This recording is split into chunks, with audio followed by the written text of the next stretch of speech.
பொது சிவில் சட்டம் பற்றி நிறைய விவாதங்கள் இங்க நடந்துகிட்டு இருக்கு.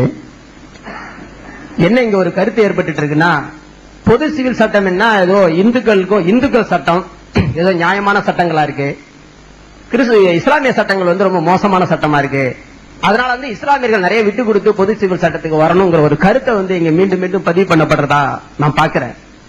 நான் என்ன கேட்கிறேன், இந்திய சமூகத்துல பொது சிவில் சட்டம் இந்து சமூகத்திலே நிறைய தேவையா இருக்கு.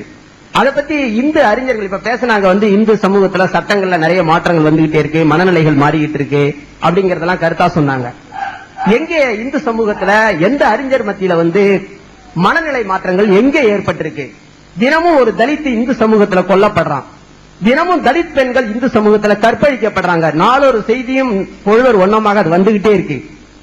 நேற்று முந்தானத்து கூட அந்த நிகழ்ச்சிகள் நடந்துகிட்டு இருக்கு. தலித்துடைய வாயில மூத்திரம் பெய்யறது நடந்துகிட்டு இருக்கு, மலம் திணிக்கப்பட்டது நடந்துகிட்டு இருக்கு. சங்கராச்சாரிக்கு என்ன இதை பத்தி அக்கறை இருந்திருக்கு? நான் நியாயமான கேள்வியை கேட்கிறேன். இஸ்லாமியர்கள் குருமார்களே இல்ல, சங்கராச்சாரியர் போன்ற குருமார்கள் இந்து சமூகத்தில் இருக்கிறதா சொல்றீங்களே, எந்த சங்கராச்சாரி இதை கண்டித்து இருக்கிறார்? எந்த சங்கராச்சாரி எந்த மத குருமார்கள் இதுக்காக போய் போராடி இருக்கிறாங்க?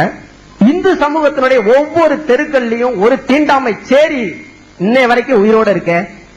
அதுக்கு பொது சிவில் சட்டம் தேவையில்லையா? ஏன் இந்த அறிவாளிகள் இந்த மத குருமார்கள் இதை பற்றி பேசுவதே இல்லை? ஏன் இஸ்லாமிய சட்டத்தை பிடித்துக் கொண்டு தொங்கிக் கொண்டிருக்கிறீர்கள்? இதற்கு நியாயமான கேள்வி அம்பேத்கர் காலத்தில் இருந்து எழுது கொண்டிருக்கிறதே. என்ன நியாயங்களை நீங்கள் முன்வைத்திருக்கிறீர்கள்? ஏன் வரவில்லை? அதன் மீது ஒரு பொது சிவில் சட்டத்தை கொண்டு வா என்று எந்த இந்துக்காவது சொல்வதற்கு மனதைரியம் இருக்கிறதா? எத்தனை வேதனைகளை தலித்துகள் இந்த நாட்டில் சுமந்து கொண்டிருக்கிறார்கள். பேச பொது விவாதத்தில் வருகிறீர்களா? யாராவது தலித்துகள் பொது சட்டசபைக்கு போன திருமாவளவனால இன்ன வரைக்கும் சட்டசபையில உட்கார முடியலையே.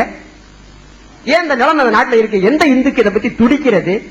அப்படியே இந்துக்களுடைய அப்படியே நியாயமானவர்கள் மாதிரியாக இந்துக்கள் என்ற ஏதோ இந்துக்கள் முஸ்லிம்கள் என்று இந்த விவாதத்தை ஏன் கொண்டு சொல்கிறீர்கள்? ஒரு இஸ்லாமியனாக மாறிவிட்டால் ஒரு தலித் நாளைக்கு அவனுக்கு கிடைக்கின்ற மரியாதை இஸ்லாம் சமூகத்தில் எவ்வளவு மரியாதை கிடைக்கிறது? இன்னை வரைக்கும் இந்து சமூகத்தில் அது உண்டா? எவ்வளவு கேவலப்படுத்துகிறீர்கள்?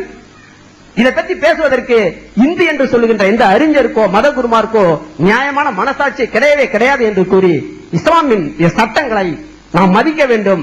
ஒரு பொது சிவில் சட்டம் என்று வர வேண்டும் என்றால் அது இஸ்லாமிய சட்டமாக இருக்க வேண்டும் என்று நான் ஆதரித்து கேட்டுக்கொள்கிறேன். என் பெயர் ராஜேந்திரன், சுயமரியாதை இயக்கம். கேள்வி அல்ல, கருத்தை பதிவு பண்ணியிருக்கார். வேற